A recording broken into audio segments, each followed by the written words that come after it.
you want me to go? I was going to sneak on the end. So we're going to do something a little bit different now, and we've got a slightly bigger panel, and what we're going to do is explore... I'm only kidding, I was only kidding. Some of the themes of the day in a slightly more of a conversational style, a bit more just kicking around some of the themes that we've been discussing, all within the context of the safeguarding conversation. Was that you, Helen? Okay, so I'm joined now, obviously, by Rachel again, by Sam again. Thank you to both of those for putting in a double shift. I've got Lisa Ware from the CPSU and Debbie Gibson from the 1980s. Gibson, yeah. Has joined us on stage. I wondered if we were going to be alone. I thought we were going to be alone now. Gibson from the Ancraft Trust. And you might notice that what I did was I just made live a poll on the platform, on the app and on the online platform, with a simple question: what comes to mind when you think of safeguarding? And it's going to generate a little word cloud. I'll explain it to you because I don't think it's going to show up on the screen. So I'll just have to do a sort of Soccer Saturday and describe what's going on the screen. So yeah, the idea of this session is just to be a bit more free-flowing. Please feel free to chip in with questions if you'd like any of the themes that we've discussed so far today explored in further detail. But because so much ties together, it's almost as though some thought went into what the programme actually looked like and how it fitted together. So I'm looking at the screen now in terms of what people think when they think of safeguarding. And the dominant word at the moment is protection. We've got a few around here: vulnerable people, protecting all, keeping people safe, duty of care, preventing harm, athlete welfare and protection, policies and procedures. And the trap that I was setting for people, and no one really has fallen into it, was to put down a single word, and that was children. Because one of the things that we wanted to try and develop in this session, and I think you probably picked up from some of the earlier conversations today, is that something I'll hand over actually straight away to you, Emma. When we talk about safeguarding and your work at the Ancraft Trust, I imagine this is maybe an angle of definition that comes up a little bit in your work, where people think of children and don't necessarily think of the wider picture. And I just wondered if you had any thoughts on that. Yeah. I mean, first of all, I just wanted to say, coming up on stage with the way everyone's spoken today, so much, what everyone's covered really affects, my work, Lisa's work, and so much of the messaging is really consistent across safeguarding, and it's really good to hear. What I really like as well is there's been a lot of language today. We've talked about athletes, participants. People, quite often, they go to their comfort zone. So when we talk about safeguarding in sport, people will naturally go to safeguarding children. And that, frankly, is because of the excellent work of the Child Protection in Sport Unit and other organisations that really made us focus on under-18 participation. And what I'm really getting clearly today is that there's a real great understanding in the room that we're actually talking about everyone. We're talking about participants. Something magical doesn't happen when you wake up on your 18th birthday and suddenly you know everything, you're an adult, and therefore your problems, your issues, your concerns, you're not being included as gone away, because we know that's not the case. And then also taking it kind of one step further really is just all of us, again here, adults that work in sport as well. So from the Ancraft Trust perspective, we really want to think about all of our well-being, our safeguarding. And just one final point really, I'm really interested that on the word cloud, the word protection came up, because actually in terms of adults, that doesn't really work for adults, because adults is about empowerment, and it's not about protecting and doing things to people, it's about us all being responsible for our own actions as well. So I'm just really interested that came up actually as a key one. But I think that's interesting. It's probably worth bearing in mind as well that next week is Safeguarding Adults Week. Yeah, Safeguarding Adults Week starts next Monday. Our focus this year is on wellbeing. We sold out on our tickets much earlier than we have for a number of years, and I think that just shows where we're all at in terms of we want to be thinking about our own well-being, but it's also a much higher focus across safeguarding, and it's not just in sport, it's on the adult social care side as well. And our focus all next week, a number of online activities, webinars, and our conference on Wednesday. And I've actually met loads of people here today that are going to be with us next Wednesday as well. We've even got some presenters here as well. So yeah, big week for us, grows every year, massive engagement. Yeah, so thank you for the plug. No problem. And the theme of the conference is looking after yourself and others. Yeah, looking after yourself and others. And I know that, again, the CPSU, you've done stuff around safeguarding leads, national governing bodies, active partnerships. But I think we would all understand that we need to do more in that sphere. We need to be doing more about looking after ourselves. So, yeah. In fact, I was reminded of that theme this morning when we referenced, sorry to give you a double plug, Divya, but your blog on compassionate leadership. One of the things that was in there was the toll that empathy in leadership can take on the leader, if you're putting yourself in that position. And I just wondered what the panel's thoughts were on those people who are occupied in safeguarding roles, what the toll can be on them to be dealing with those issues day in, day out, week in, week out, and maybe just a sneak preview of what those themes might be next week in terms of looking after yourself. I guess it's, in a way, it's similar to the sort of oxygen mask in a plane, putting it on before you can help others. There's any sort of reflections that you might have on those themes. Is that for me again? Sorry. Is there anybody? I've literally gone completely blank now this. about the agenda for the conference, which is not great. I know that we've got Club Matters, because I know they're here, and they're going to be talking very much around the sport resources that are available. And we're also actually are talking about bystander intervention as well, which we also had last year. So they're the two that are jumping out for me. Sorry, terrible plug. It's sold out, so it doesn't matter, does it? Yeah, Lisa, any thoughts? So in terms of looking after the people that look after the people, I think for us it goes back to what we were saying this morning about leadership, isn't it? And about us being proactive. So what I've seen over the last, stop making noise of it. What I've seen over the last few years, particularly on the back of the situation that happens in gymnasts, I think it has an impact on all sports. And I think what's happening is more people, more bystanders are actually speaking up and recognising. So if you come back to the 4 Rs, the first bit's about people recognising when something's not right.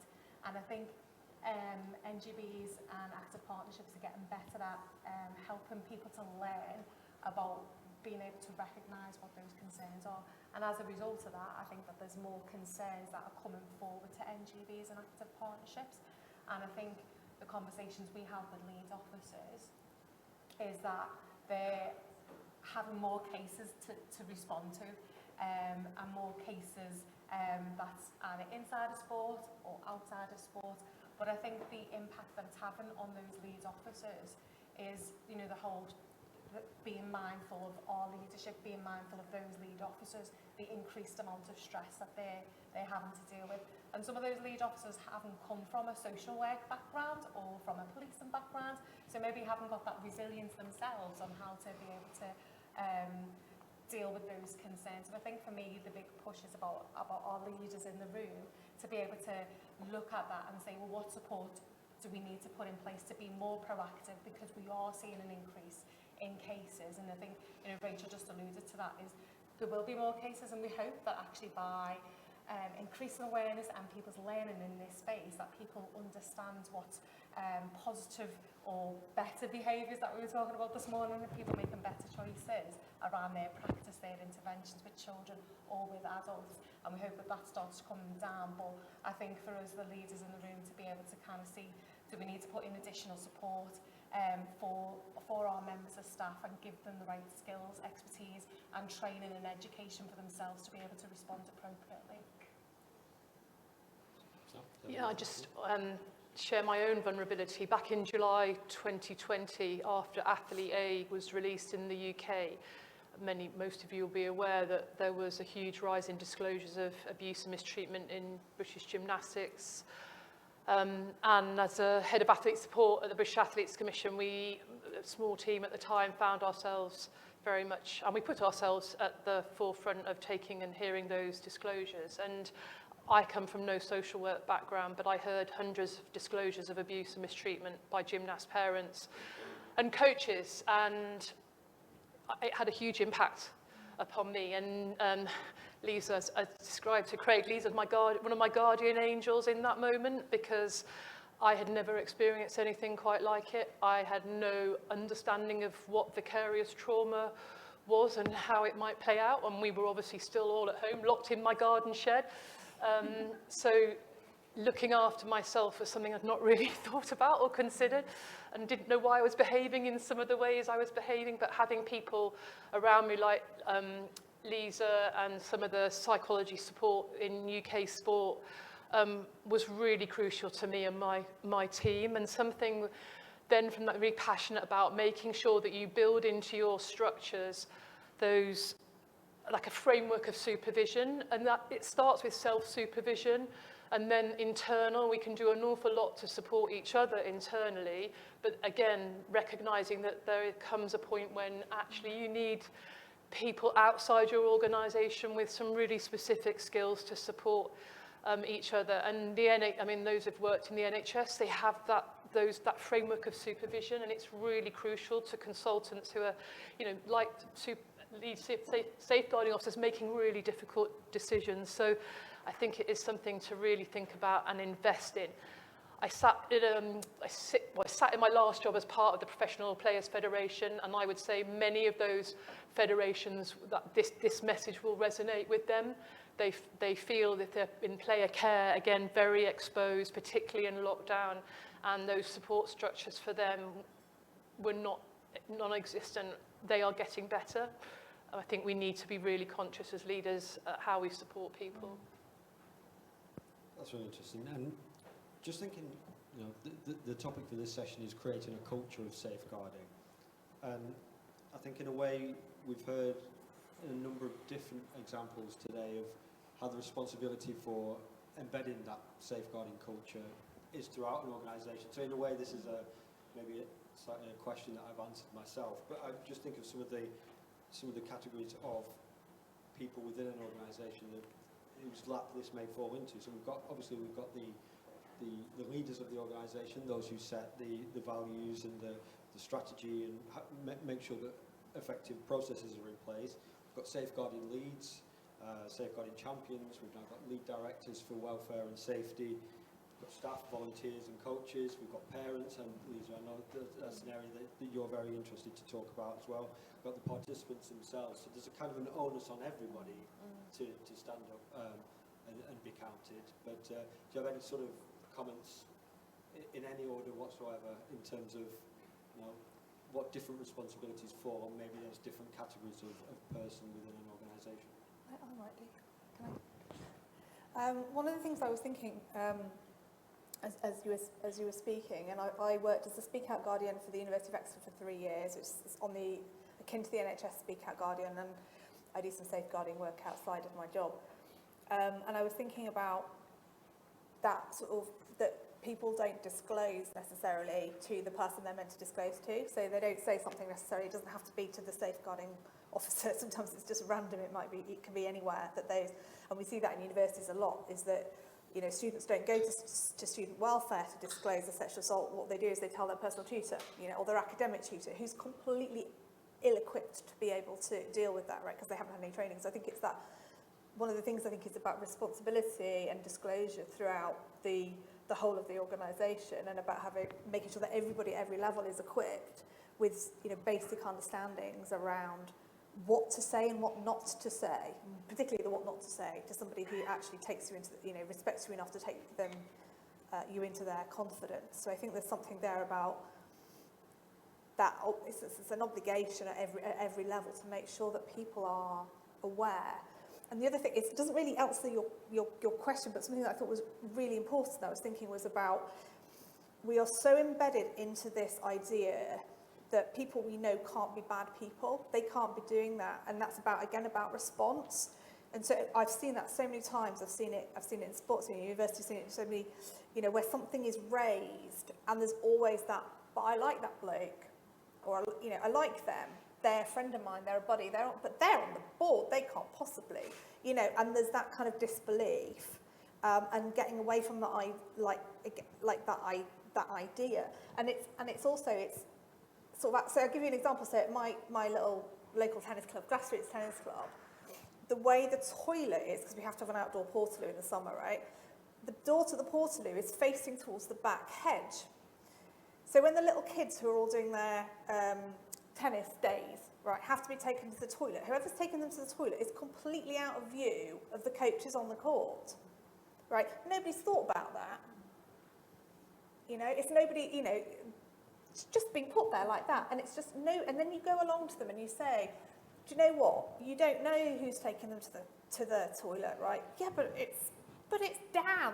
It's fine. And it's like, no, it's not fine. You do not know who Dan is. You do not know what his predilections are. You do not know. You might have worked with him for 20 years, but you do not know.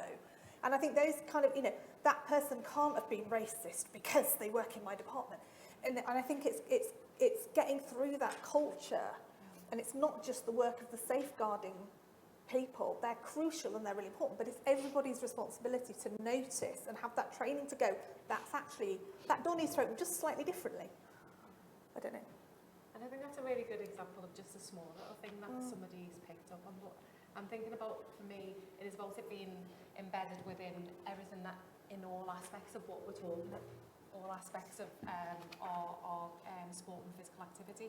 So things like having our club structures, so our club committees, our club chairs, all being educated and having a learning culture where we're thinking about safeguarding being definitely as part of their responsibilities, and for them to be able to think back about, are they creating a culture in their club, in their world, that is a safer culture, and it's a culture that's replicated from the top down. So our senior leaderships, this is what we want to set at the top, and those people at that more grassroots, that direct level, are being able to live and breathe that and instill that with everybody within the organisation and their clubs. Can I come in there? Yeah, please do. I've recently talked, I seem to have more questions than anybody else here, everything's so Chair.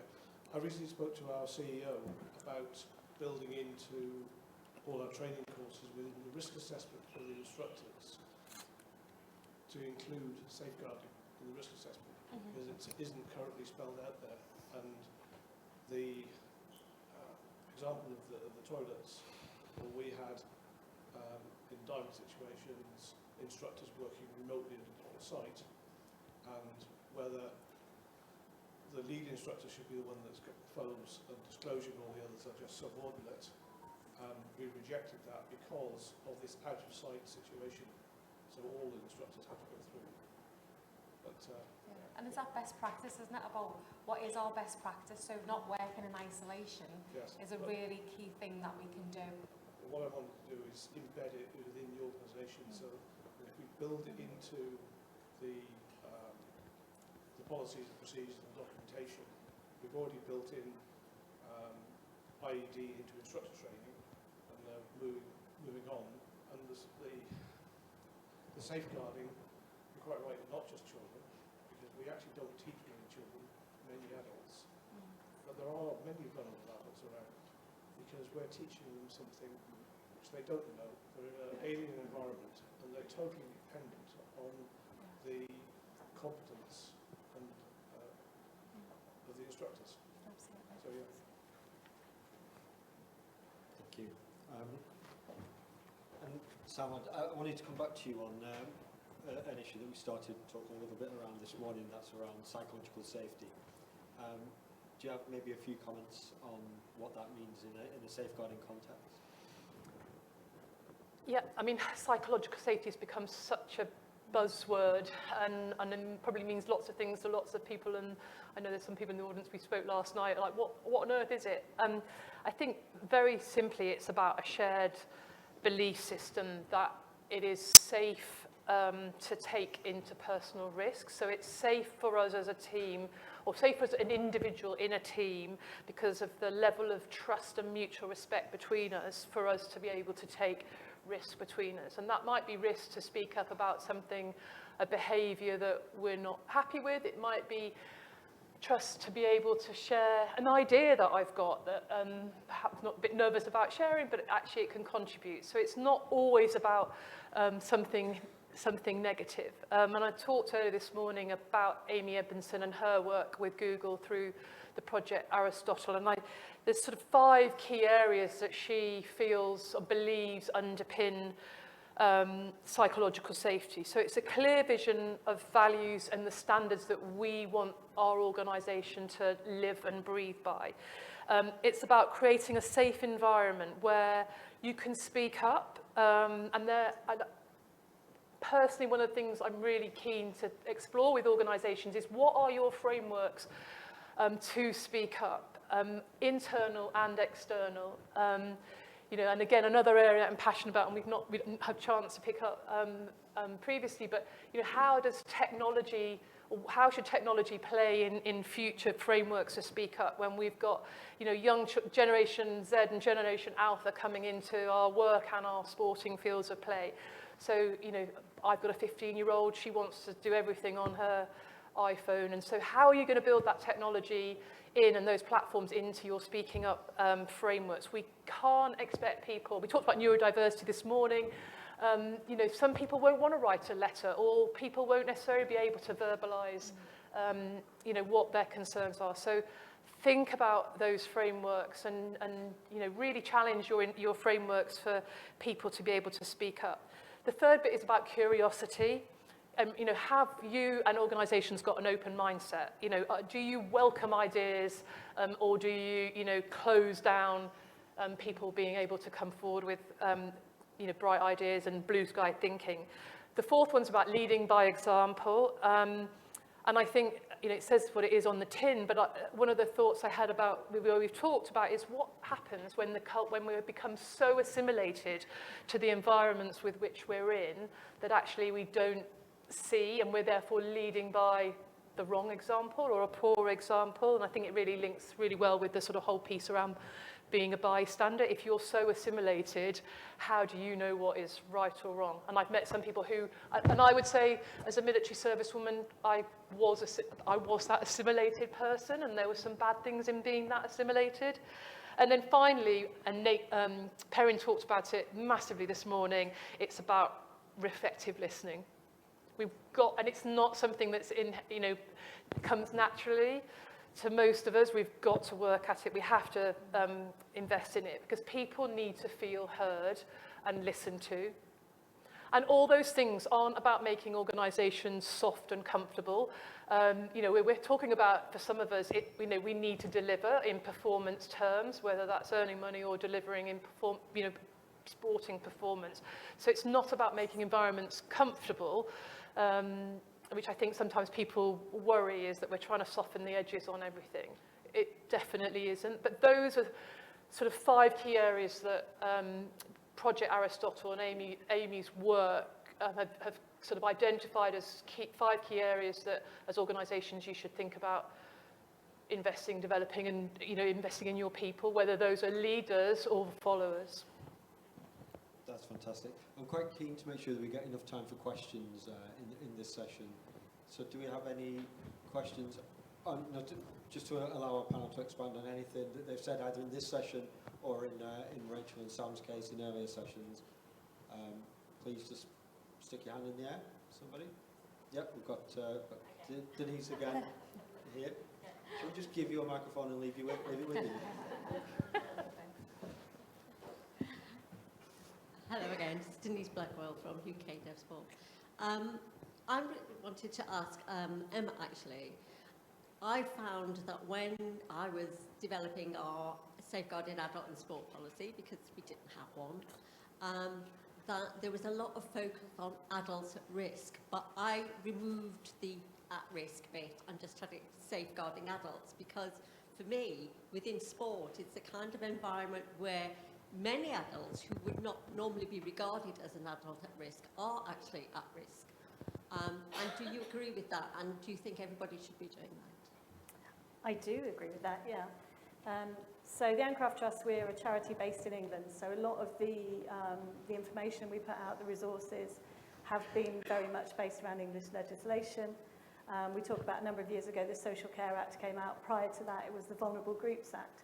And we do still have, a lot of people still use the word vulnerable adults, which kind of in England really isn't a thing. I do appreciate in Scotland it is a word that's used a little bit more. And the reason for that shift really, particularly in England, was about if you're saying somebody's a vulnerable adult, it's their problem, they're vulnerable, it's kind of almost their fault. And actually it's not about that, and I think that's what's come across really well today. It's about how we all respond to include and empower people and give them a voice and all of those things. So we've shifted away from that, and we've started, there is a phrase still about adults at risk, but again, it's a very, it doesn't describe what we're talking about, because anybody at any point can be at risk of something at any point in their lives. There's a Sport England campaign at the moment, isn't there, around women running, you know, the clocks have changed, it's night time. Many women would be running and would feel potentially at risk. So it doesn't serve a purpose to term people as either at risk or vulnerable. We know there's a lot of people will automatically go down the disability route, for example, as well. Again, not helpful. So it's really what we're trying to do in the Ancroft Trust, and we know that we've over the years got a little bit confused in some of our terminology as well. We're trying to reflect the changes in legislation. We're shortly to launch our new strategy actually in our vision, and we're trying to really, really simplify the language that we use to say actually it's about all adults. It is recognising there's a very small percentage of people that may be termed under legislation as potentially, according to which country you're in, a vulnerable adult or an adult at risk. And there'll be a little bit of extra you may need to do there in terms of engagement with adult social care, for example. But we really want the agenda, and I think it has come across really well today from all of the speakers here, to be about all adults and inclusion, and about what we put in place, and about our own, there was accountability was mentioned earlier on, our individual actions, you know, so that's kind of where we're shifting towards Ancroft Trust, and that's the message that we'd really appreciate that you guys can help us with as well, get across the sporting environment. That's great. I think we've got time for maybe 2 more questions so that we can get onto the break and then onto the remaining sessions of the day. So do we have two more questions maybe? 1 more question maybe? Half a question? A comment? Yeah, there we've got one. There we go. I don't know if that's half a question or a comment, but we've got something coming.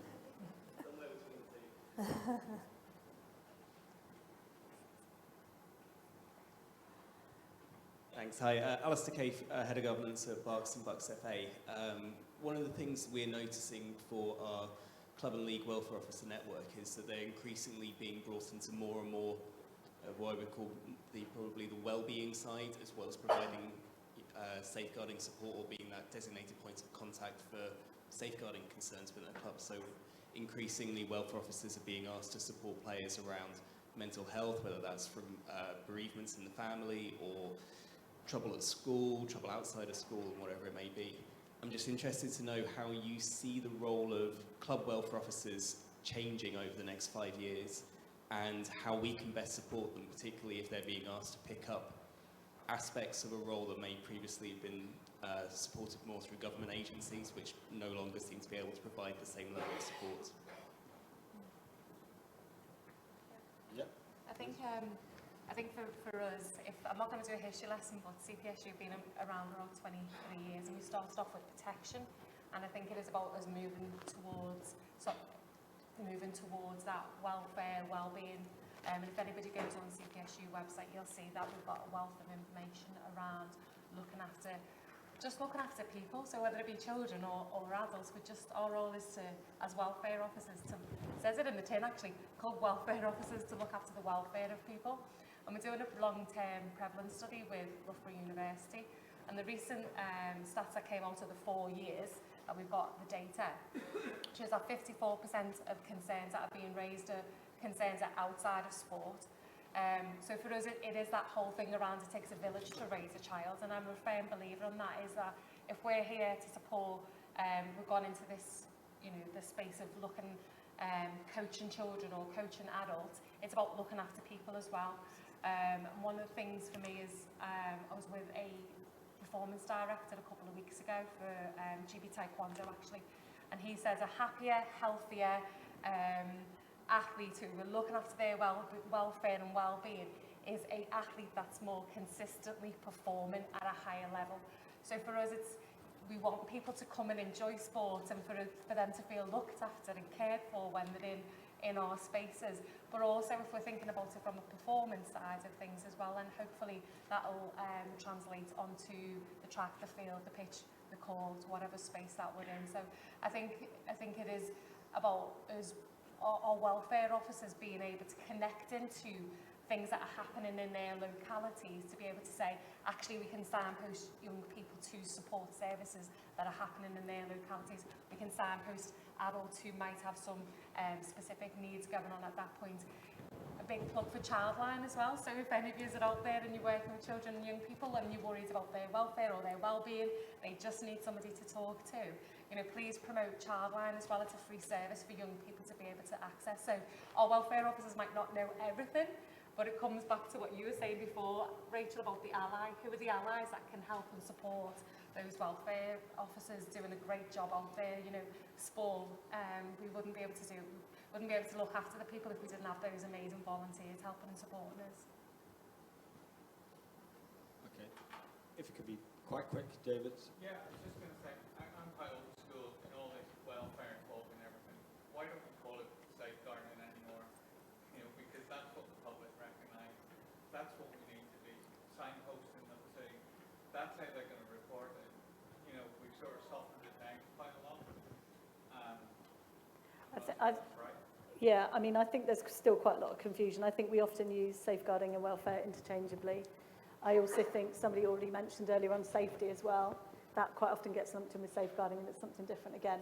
I think that's somewhere we could probably help in terms of being more consistent with some of our language. I mean, in terms of the welfare officers, we don't think that every club welfare officer has to be ultimately responsible for the happiness of everyone that attends their club, you know. That's kind of unrealistic, but we need to know that sporting organisations can deal with issues that might be disciplinary, EDI issues, grievance procedures, and that they've got all that in place. And then there is the safeguarding process as well. Okay, we're going to have to call time on this session now, but thank you everybody, thank you to the panel, Emma, Lisa, Sam, Rachel, thank you so much. Hopefully that pulled a few themes together into this particular context, but please, a round of applause for our panel.